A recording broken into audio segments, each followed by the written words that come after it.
Hello lovelies, welcome back to Amy of Melbourne. My name's Amy, obviously, and today I'm going to teach you how to make this faux Pokémon terrarium.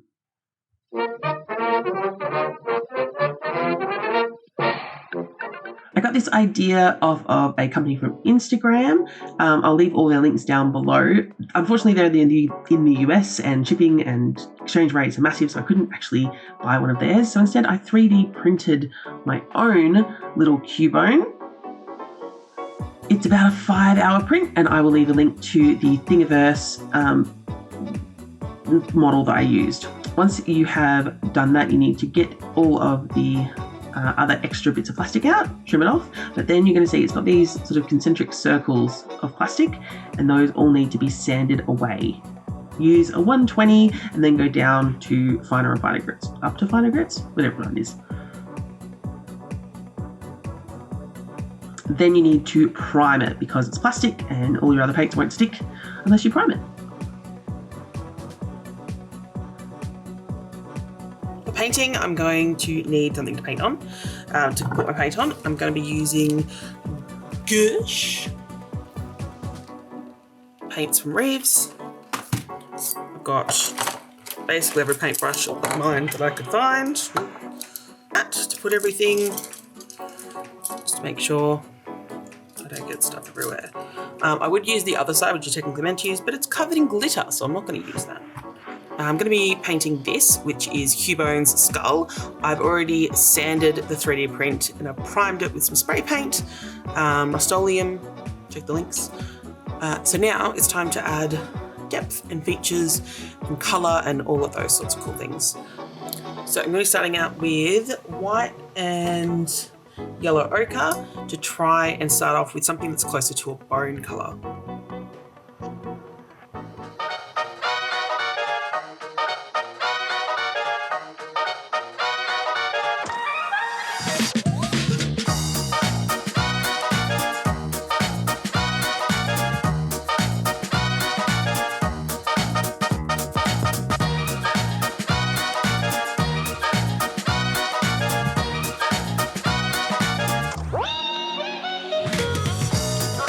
So as a reference, I'm using this photo of a dog, actually, which has been aged and left out in all weathers.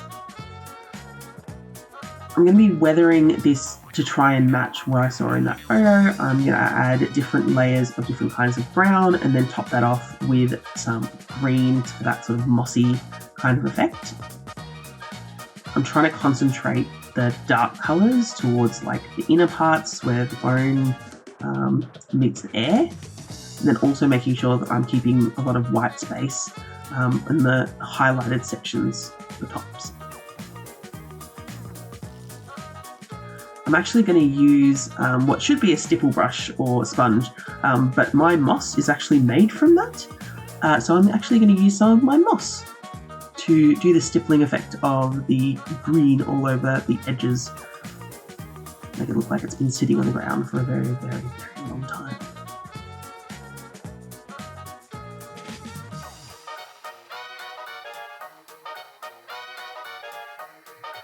I'm also going to paint all the inside this really, really dark brown. This is an extra step. It's up to you, personal preference, what you want it to look like, but I like that from the outside. In terms of like the eyes, they look darker. I'm going to finally finish all this off with a very light dry brush of white. Make everything look cohesive.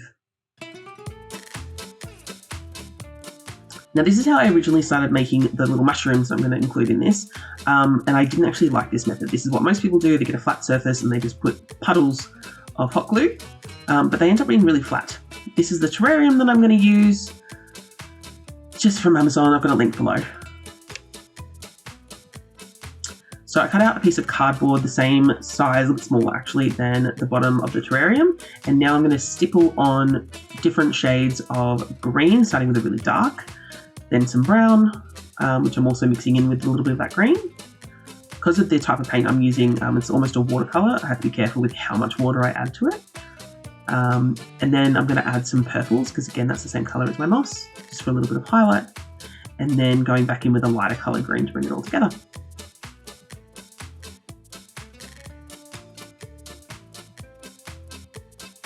The next thing I'm going to do is to make the stems of all my mushrooms.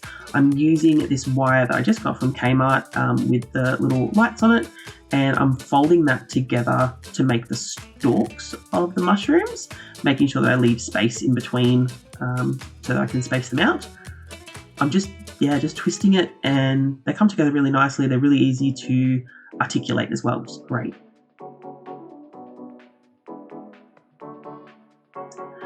So here I do something really stupid. I do this the wrong way around. I'm starting by putting the moss on. You should not do that. Do not follow this as part of the tutorial.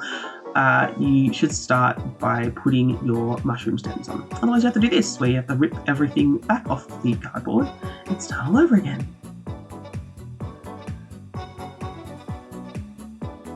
So I'm going to start by putting a big old glob of glue on the bottom to hold the stem in place. And then what you should do is just wait. Don't add any more glue up the stem. You'll do that after, but get everything put in place, all of your stems, so that they're spaced out nicely, and so you have something to hold. Though, because this is metal, it's actually really conductive of heat, so I did burn my hands a couple of times. So yes, just globs of glue, stick them all on. If you want to, you can cover all of the wire underneath. At the base. I didn't. And then after that I'm going to add on these beautiful flowers that I thought looked a little bit gothy and awesome. So this is how my base looks before I've added anything else. I haven't finished off the actual stems, and yeah, it looks honestly really awful. But it lights up. Also, you should test your lights before doing this, like adding any glue. I didn't. That was a poor choice. Now what you're going to do is just basically drizzle glue all over the stems. I used so much glue doing this project, way more than I even thought. I think I used about 4 or 5 packets, to the point where I'm late getting this video out because I had to go out at night and get more glue sticks. It's intense.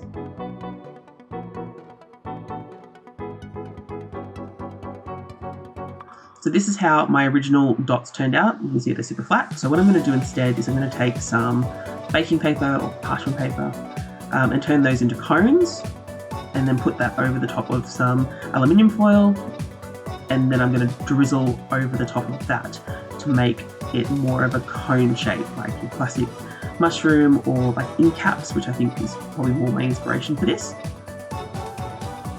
It took forever,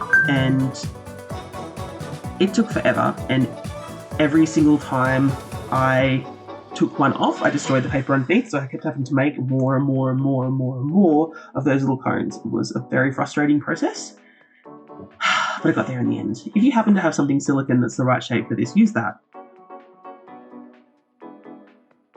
I'm going to place all of those caps on first just to work out the placement and see if everything looks right, and then dab a little bit of hot glue in the middle. I will say, be very careful with this part. Because of the hot glue going in, it remelts the caps themselves, and if you don't hold them on for the first little bit till they start to harden, they will just sort of continue to droop further and further down as they melt all over again, which isn't always the look that you're going for.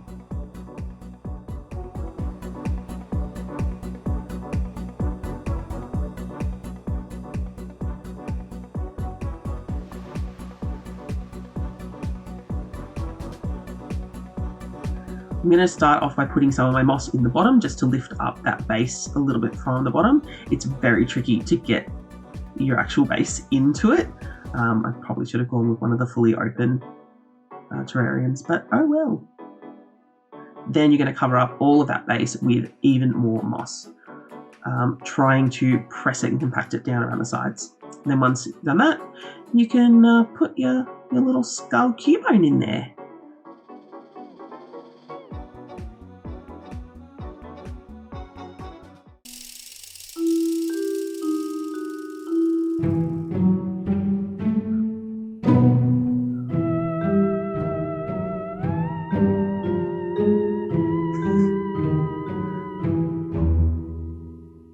Thank you so much for watching this video. I really, really appreciate it. Please consider giving it a like and a subscribe, and I hope to see you guys later.